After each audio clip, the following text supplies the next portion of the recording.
আমাদের দেশে আমাদের অনেক শ্রেণী পেশার লোকেরা ওনাকে মা জননী উপাধি দিয়েছেন না? জননী উপাধি দিয়েছেন। একটা মা তার সন্তান যতই অন্যায় করুক না কেন, তার সন্তান যত অপরাধ করুক না কেন, একটা মা তার সন্তানকে কোনোদিনও গুলি করে না, করে কিনা? মা তার সন্তানকে কোনোদিনও পিটাইয়ে মারে না, মারে? তার মা তার সন্তানকে কোনোদিনও গালিগালাজ করে না। তার মা কোনোদিনও তার সন্তান কোনো ঘর থেকে বাইর করে দেয় না। হাজারো হাজার অপরাধ করে একটা সন্তান, করে কিনা? কিন্তু মা তাকে শুদ্ধ করে, বুঝায়, নসিহতমূলক কথা বলে, বলে কিনা?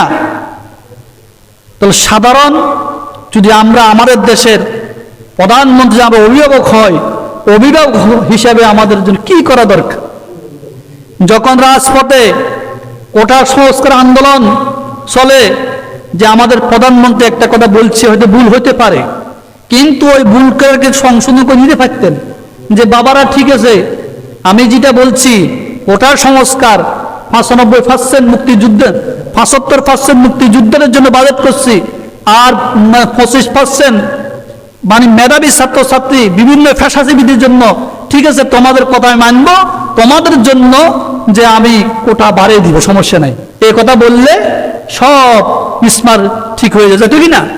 আর সন্তানের রাজপথে আন্দোলন করতেন না, আর শিক্ষার্থীর রাজপথে নামতেন কিনা? কখনো নামতেন না। কিন্তু তার জায়গায় উনি বলছেন কি, এই দেশের মুক্তিযোদ্ধার ছেলে সন্তানের জন্য কোটা রাখবো না, কি রাজাকারের জন্য কোটা রাখবো? এই কথা বলার কারণে তো রাষ্ট্র উত্তপ্ত হয়ে গেছে। এই কথা বলা উচিত ছিল না, এই কথা বলা দরকার ছিল না, ছিল কিনা? এই কথা বলা দরকার ছিল না। বুঝাই বলতে পারতেন যে মানে শিক্ষার্থীরা তোমরা থামো, রাজপথে নামার প্রয়োজন নাই, আমি তোমাদের সব সমাধান আমি করে দিব, কোটার ব্যবস্থা করে দিব, সমস্যা নাই, মুক্তিযুদ্ধে এত কোটা রাখবো না। অভিভাবক হিসাবে এই কথা বললে শেষ সবকিছু নাকি? কিন্তু একটা কথার কারণে আজকে সারা বাংলাদেশের রাজপথ উত্তপ্ত, শত শত ছেলে মেয়েরা মানে সে গুলিবিদ্ধ, গুম, খুন, হত্যা, ধর্ষণ, ঠিক না? এটা তো আমরা কামনা করি না, এটা আমাদের দেশের মুসলমানের দেশে মুসলমান এটা চাই না কখনো। জঙ্গিবাদ আমরা কখনো তৈরি করি না, জঙ্গিবাদকে আমরা জাগারি না। সব জঙ্গির বিরুদ্ধে বাংলাদেশ ওলামায়ে কেরাম আছে, বাংলাদেশের মুসলমান আছে। জঙ্গির বিরুদ্ধে, যারা মাদক আসক্তের বিরুদ্ধে, সে সুদখোরের বিরুদ্ধে, গোড়াখোরের বিরুদ্ধে এই দেশের জনগণ সুচ্চার, এই দেশের আলেম ওলামা সবসময় কথা বলে, সরকারও কথা বলে। সরকার আমাদেরকে সবসময় একটা মেসেজ দেয় যে জঙ্গির বিরুদ্ধে কথা বলার জন্য, সেই মাদক আসক্তদের বিরুদ্ধে কথা বলার জন্য, সেই গোড়াখোরদের বিরুদ্ধে কথা বলার জন্য সরকার আমাদেরকে সব মেসেজ দিচ্ছে। আমরা সব সময় এই কথাগুলো আমরা বলে থাকি। কেন? দেশে মানুষ মারা যাবে, মানুষ হত্যা হবে, খুন হবে, খারাপি হবে, গোটা আসক্ত মানুষ নষ্ট হয়ে যাবে, মদ খেয়ে মানুষ মাতাল হয়ে যাবে। এগুলোর থেকে রক্ষার জন্য আমাদের মাননীয় প্রধানমন্ত্রীও সব সময় চেষ্টা করেন, আমরাও চেষ্টা করি কিনা? চেষ্টা করি। তো এই কোটা সংস্কার আন্দোলনে রাজপথ উত্তপ্ত, যে কত সন্তান গুলিবিদ্ধ হয়েছে। আমাদের বিশ্ববিদ্যালয়ের একটা ছাত্র আবু সাইদ, সে তো সরাসরি তাকে হত্যা করা হয়েছে, পুলিশ তাকে সরাসরি গুলি করছে। এটা তো কেউ মানে নিবে না, এটা আমাদের প্রধানমন্ত্রীও মানে নিবে না, নামে কি মানবে কিনা? প্রধানমন্ত্রীও মানবে না, কোনো মন্ত্রীও মানবে না। তো এই সন্তানকে গুলি করে মারা তো কোনো দরকার ছিল না। আপনি রাজপথ থেকে ছেলেদেরকে লাঠি দিয়ে বা বিভিন্ন রকমের পরামর্শ দিয়ে তাদেরকে সরাই দেন। যেভাবে গুলি করা হয়, হেলিকপ্টার করেও গুলি করা হয়, পানি মারা হয় নাকি? রাজপথে যেভাবে ট্যাঙ্ক নামানো হয়েছে, তো আমরা তো সাধারণ মানুষেরা মনে করি আমাদের দেশে একটা যুদ্ধ চলে, ঠিক না? আমাদের দেশে একটা যুদ্ধ চলে। এই যুদ্ধটা কেন? মুসলমান হানাহানি কেন? মুসলমান মারামারি কেন? মুসলমান রক্ত শুষি খায়? একমাত্র আমাদের অভাব হলো ইমান আর আকীদা আমাদের নাই, ইমান নাই, আমল নাই। আমাদের ভিতরে নামাজ নাই, আল্লাহর হুকুম মানি না, অন্যায় অপরাধ করি, জুলুম করি, সুদ খায়, ঘুষ খায়, মানুষ সরকারি মালকে অবৈধভাবে খরচ করে, এইভাবে দেশের বিভিন্ন রকম ভাবমূর্তি নষ্ট হচ্ছে। এই জন্য আমাদের পরিণতি, অন্য কিছু না।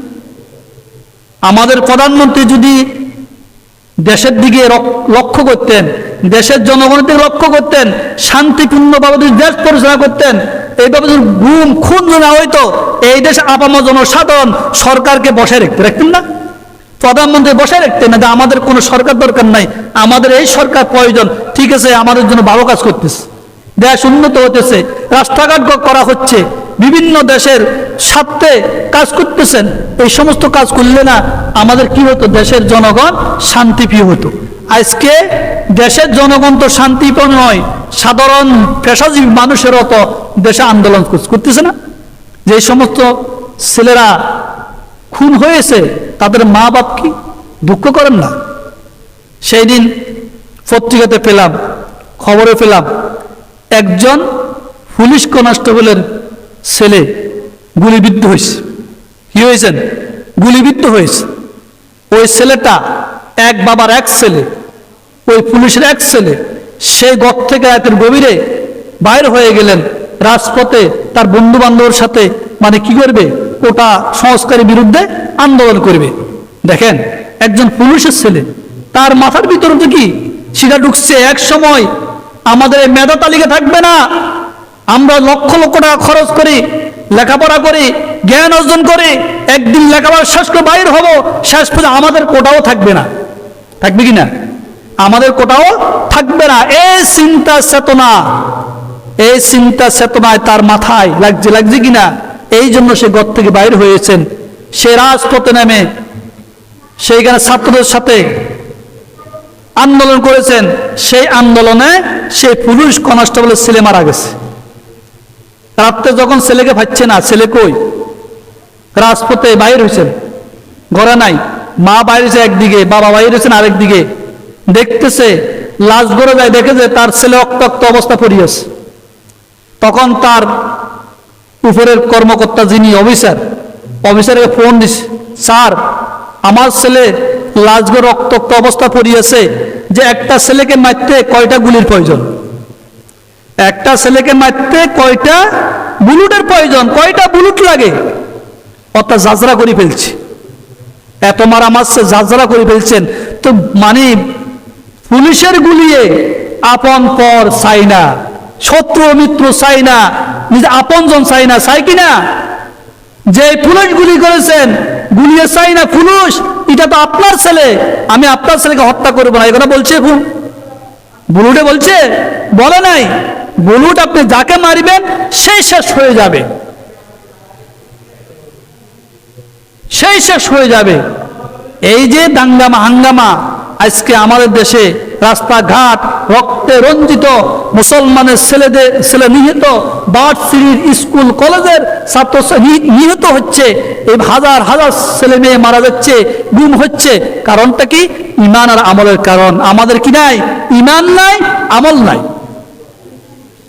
মুসলমানের ভিতরে যতক্ষণ পর্যন্ত ইমান আর আমল মজবুত না হবে, ইমান আর আমল না থাকবে, ততক্ষণ পর্যন্ত আল্লাহ পাক একজন জালেম সরকার তার উপর চাপিয়ে দিবে।